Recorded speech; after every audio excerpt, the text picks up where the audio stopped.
DJ Vlad's GoFundMe seeking 500K for Boosie Badass's 2024 interviews. Less than $50 raised so far. Even $1 would help in times like this. DJ Vlad Peter with his Twitter followers this week. Earlier this month, Boosie went to New York to appear on The Breakfast Club. During his chat with Charlamagne the God and DJ Envy, we heard the 41-year-old discuss a good friend of his, Vlad, DJ Vlad, who often invites him on Vlad TV to discuss current events, among other things. According to Boosie, he made $500K annually for sitting down with the blogger. And now that the news is out, Vlad has resorted to making a GoFundMe to help him collect the funds to pay his rapper pal for 2024. 500K is a big bag. He tweeted, "Now that Boosie told The Breakfast Club that we pay him $500,000 a year to be on Vlad TV, all of our other regular guests want the same amount too, so we can't afford to keep our lights on. We had no choice but to start a GoFundMe to avoid getting out of our business. We just raised our first 10, $499,000 to go. Either that or convince Boosie to do $10 interviews." Man, that's crazy. But Boosie does provide a lot of value, being that he is unapologetically himself and provides a new opinion that can be refreshing sometimes, especially when everyone's trying to be politically correct and say the right things.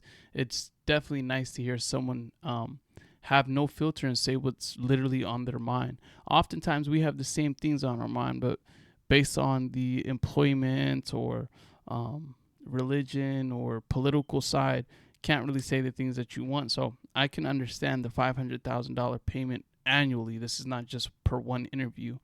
But if what Boosie Badass said about Vlad TV checks is true, it's no wonder he got no problem offering out a huge cash prize to the fan who finds his ankle monitor charger. Earlier this month, the Louisiana native said he'd give $5,000 to anyone who can help him avoid trouble with the law by finding his missing electron. How do you miss an ankle monitor?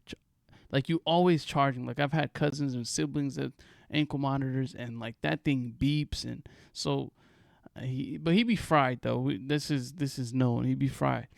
But yeah, man, 500,000 annually. It probably comes down to like 30 to 40, 50K.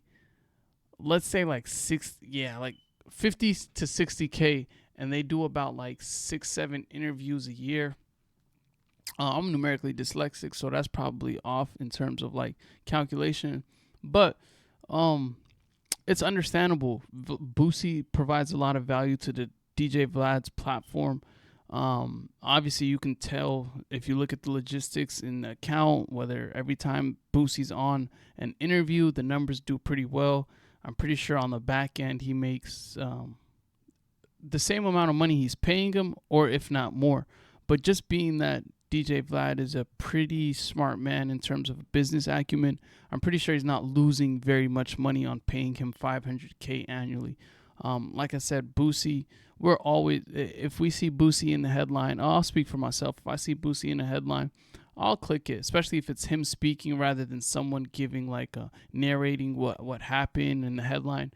I love hearing Boosie. There's a lot of times where I don't agree with him, but it doesn't take away that it is entertaining for one, and sometimes informing, being that there's a side of people, not even just black people, but there's people who genuinely believe certain things, and he's a lot older than me, right? He's my father's age, so it's just interesting to see what people from different generations think and how strong they are on their beliefs, being that, our generation, everyone's open-minded, everyone's progressive and thinking about different things, but just seeing how someone is so stuck on their ways and tradition, it's interesting, and it's a dope thing to see. Now, is it worth $500,000? If you're Vlad TV and bringing in numbers and views and new headlines and just pushing the business forward, yeah, why not? I mean, he keeps bringing him back on, so that should tell you that it's adding value to the platform. No one wants to take a loss with their business, so kudos to Boosie, man, getting that bag.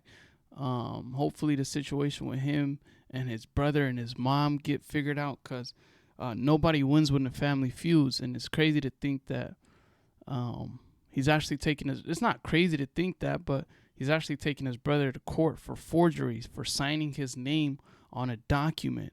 and I brought this up in my other video, but Boosie is known as Southern America's or urban America's quote unquote quintessential gangster, right? So if that's the case, doesn't forgery or claiming that your brother signed your signature, whether it's true or not, isn't that against the quote unquote code? But yeah, what do y'all think about it?